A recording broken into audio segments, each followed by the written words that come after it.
Bueno, queridos lectores enredados, vamos a comenzar una serie de envíos que yo di en llamar Mi Buenos Aires leído, y entre paréntesis, querido y herido. Esto surge a raíz de un envío que me hizo mi amiga Florencia Konachuk, que se fue a vivir a Alemania, y me dijo que cada vez que quisiera acordarse de Buenos Aires iba a leer una novela mía que yo llamé Barrientos, que la escribí, la ambienté en el Buenos Aires del año 1972. Para mí es todo un honor que Florencia tenga esa decisión, y por eso este envío está especialmente dedicado a ella. Y voy a comenzar el primer envío acerca de la ciudad de Buenos Aires que yo he leído, con Roberto Alt, con sus aguafuertes porteñas, ¿no? Que saca el nombre, ¿no?, de las aguafuertes que habían estado de moda en España en la época de Goya. Hay una frase de Roberto Alt que a mí siempre me impactó y que me guió en la lectura de su obra, y que me ha servido también para otras cuestiones, y muchas ligadas al psicoanálisis, y es que dice así: el mundo prepara el lugar en donde debemos recibirlo. La repito: el mundo prepara el lugar en donde debemos recibirlo. Roberto Alt fue un escritor paradigmático que nació en 1900 y murió en 1942, y que marcó todo un estilo de escritura. Fue escritor de narrativa, de novelas, famosísimas novelas, ¿no? Los Siete Locos, Los Lanzallamas, El Amor Brujo, entre otras, cuentos, obras de teatro, y estos claroscuros a los que nos vamos a referir.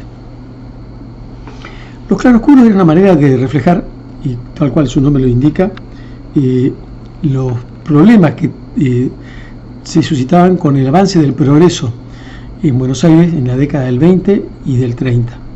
Ubiquémonos en esa época, en una ciudad pujante, llena de inmigrantes que todavía venían, pero que habían recibido la primera oleada a fines del siglo XIX, cuyos hijos, entre los que estaba Roberto Alt, habían salido a la vida y le daban una impronta muy especial, muy cosmopolita. Era un mundo sacudido por la posguerra de la Primera Guerra Mundial, por el crack del 29 de la Bolsa de Nueva York, y la Argentina por un crack muy particular, ¿no?, que marcó toda la historia política del siglo XX de la Argentina, que fue el primer golpe cívico-militar realizado por José Evaristo Uriburu, del cual Roberto Alt fue testigo y testimonió en sus aguafuertes. O sea que no solo él tomaba al hombre de la masa, al hombre desconocido que viajaba en un tranvía, a una ama de casa que lavaba una ropa en un patio, a un obrero, a un relojero, a un músico que tocaba un trombón. También se encargaba de grandes cuestiones, con su mirada muy polémica, tan polémica, tan especial, tan particular, tan auténtica, ¿no?, que era criticado tanto por derecha como por izquierda. Roberto Alt abonaba en una filosofía que es el existencialismo, que tiene varias corrientes, pero que básicamente, muy básicamente, dice que la existencia precede a la esencia. Por eso él, basando en esto, y fundamentalmente dice el existencialismo que hay que ser auténtico.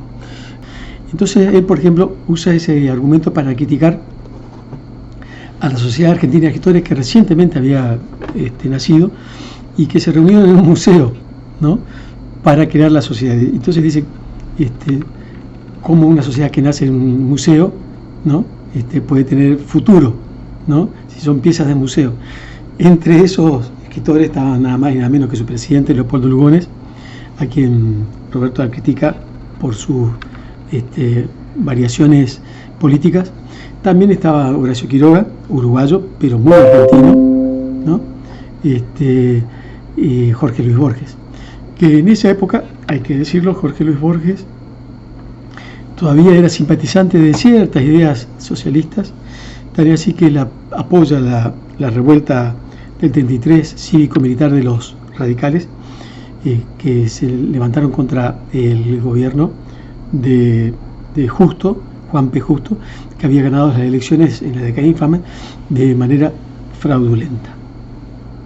Entonces tenemos una ciudad de Buenos Aires que estaba llena de inmigrantes, de gente que venía del interior también, por supuesto. Tenía la línea de subte comparada con la de Nueva York, tenía el primer rascacielos del mundo, que fue el Cábana. Tenía inmensa cantidad de librerías, de cines, tenía el Luna Park recientemente inaugurado, en donde se hacían extraordinarias veladas de boxeo, entre ellas la del recordado Justo Suárez, el Torito de Mataderos, el primer boxeador absolutamente popular de la Argentina. Y yo creo que Roberto Dar también fue tan popular como el Torito de Mataderos, y fue muy exitoso. Para mí fue el primer escritor argentino que vivió de escribir. Realmente es un logro, y más en nuestro país. Roberto Dar, al ser tan auténtico, dividió aguas. Estaban los que lo criticaban, ¿no?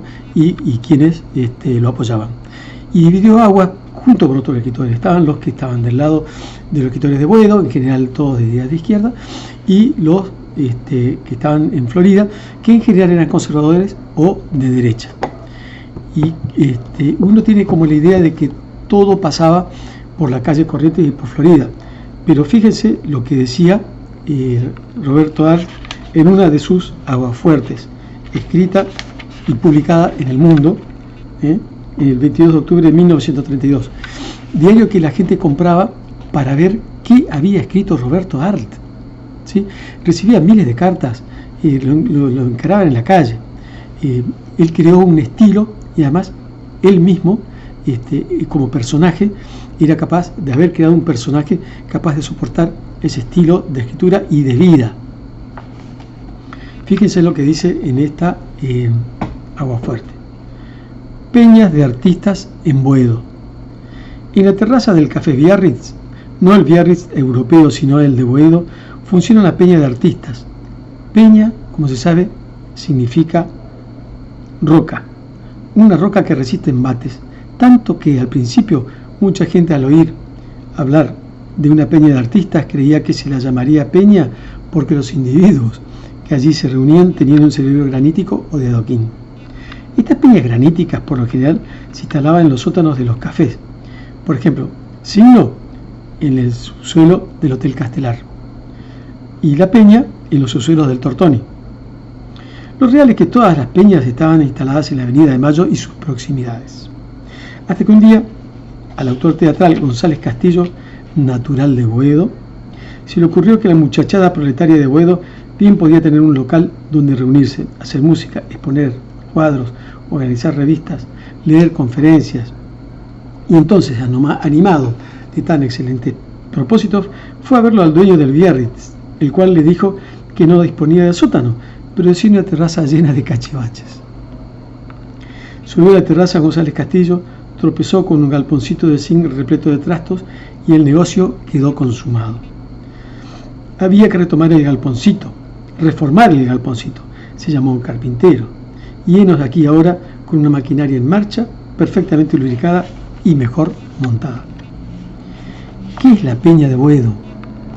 Boedo, quieras o no, tiene una importancia extraordinaria en el desenvolvimiento intelectual de nuestra ciudad. Tanta importancia que hace años ha originado un cisma entre los literatos, se es de Boedo o se es de Florida, se está con los trabajadores o con los niños bien. El dilema es simple, claro, y lo entienden todos. Boedo es el foco de la literatura clandestina, de las ediciones baratas que no pagan derechos de autor, ni de imprenta, ni de venta, ni de nada.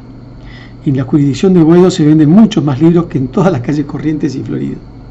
Como es lógico, Un barrio que absorbe tanta literatura no podía carecer de artistas, pintores, escultores, poetas y varios matices más de aficionados a las bellas artes. Esta gente andaba semidispersa en los cafés de barrio. Cada uno tenía sus hinchas, sus amigos y sus antipatías. El mundo se encuentra construido así y así hay que tomarlo. Esto viene a cuenta a esta frase que yo tomé, que él dice: el mundo prepara el lugar en donde debemos recibirlo. Pero el caso es que cuando los muchachos tenían que exponer sus pinturas o organizar un concierto, se veían obligados a recurrir a las peñas oficiales, casi siempre a la del Café Tortoni. Así marchaban los intereses artísticos del barrio hasta que González Castillo comenzó a traquetear a diestra y siniestra para organizar un refugio, y la verdad es que lo ha conseguido ampliamente. Por su parte, el dueño del Café Biarritz ha hecho un buen negocio cediéndole la terraza, pues el salón de madera, construido por un carpintero pesimista, resulta ya chico para contener a todos los aficionados intelectuales que se reúnen allí. ¿Quiénes son? A la Peña de Signo concurre la gente bien, la del Hotel Castelar, todos con inquietudes artísticas. En cambio, la del Tortoni es frecuentada por la pequeña burguesía. Semejante clasificación no tiene otra finalidad que precisar la calidad de los elementos humanos animados de la misma inquietud e intención. En la Peña de Boedo, llamada Pachacamac, que en idioma incásico quiere decir genio animador del mundo, se reúne el proletariado inteligente de la barriada. Son obreros que leen, escriben, estudian, ensayan, y muchos de ellos, como buenos hijos de italianos, son aficionados a las artes plásticas. Las paredes blancas de Pachacamac están cargadas de abundantes muestras de arte proletario, de obras de muchachos y hombres que en las horas de descanso han tomado un buril o un pincel. Así veo una cabeza tallada a mano en un cuero crudo, obra de un mozo lavador de platos cuyo nombre lamento no poder recordarlo ahora, así como el de algunos escultores, pintores y aguafuertistas que son dignos de toda atención. Me enseñan los cuadros de una chica, vecina del café, que vive a la media cuadra. Esto es reconfortante y hermoso. Allí se habla de arte, se discute, se piensa, y lo que es más importante, el novato en los escarceos artísticos encuentra posibilidad de hacerse conocer y, si tiene valores, de ser estimulado y ayudado a ocupar el puesto que se merece. Los inscritos a la Pachacamac aumentan diariamente. Existe un interés visible, innegable, en muchos de los habitantes de la barriada por la obra de arte, y una inquietud que afianza aún más la necesidad de reunión, intercambio de ideas y discusión. Nosotros no soñábamos con tal éxito, dice González Castillo. Ahora sí podemos pensar en organizar un teatro aquí, en esta terraza, que esté libre de las terribles exigencias de la taquilla. Además, tenemos que organizar una biblioteca, pero ya está todo en marcha y no ha de demorar. Me despido de González Castillo pensando que su iniciativa debía ser imitada en todos los grandes barrios. Flores necesita una peña semejante, otra triunvirato, Mataderos, Liniers, en fin, hay que ser optimista. Bueno, esto escribió el 22 de octubre de 1932. Como ven, es una literatura simple, llana. Él decía que él no escribía en español ni en castellano, sino que escribía en porteño, lo cual es toda una declaración de principios, ¿no?, ideológicos y éticos. Los psicoanalistas seguimos atentos a los emergentes intelectuales, sociales, a los discursos, a los síntomas de la sociedad. Nosotros, que hemos seguido la enseñanza de Freud y de Lacan, seguimos en la Argentina la enseñanza que inauguró Oscar Mazzotta cuando pasó de la filosofía al psicoanálisis y comenzó con la enseñanza de Lacan en castellano, en la Argentina y en España. Enseñanza que fue seguida por Germán García y otros psicoanalistas. Hay un libro que recomiendo de Oscar Mazzotta y que se refiere a Roberto Alt, que se llama Sexo y Tradición en Roberto Alt, que escribió en la década del 50 y que recién lo editó en 1965. Y como él ya había tomado cierta distancia de lo que había escrito ahí, y decía que que era menos ignorante que antes, en la presentación de su propia obra y de sí mismo, ¿no?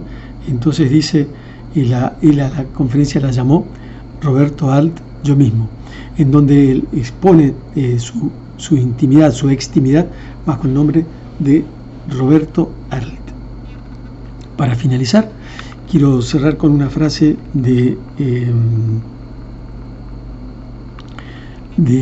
Abelardo Castillo, que dice así: Roberto Arlt quiso ser feliz y no pudo. Se tuvo que conformar con ser un genio. Bueno, esto es todo, queridos lectores enredados. Vamos a continuar con otros envíos de otros autores que han escrito sobre Buenos Aires. Hasta pronto.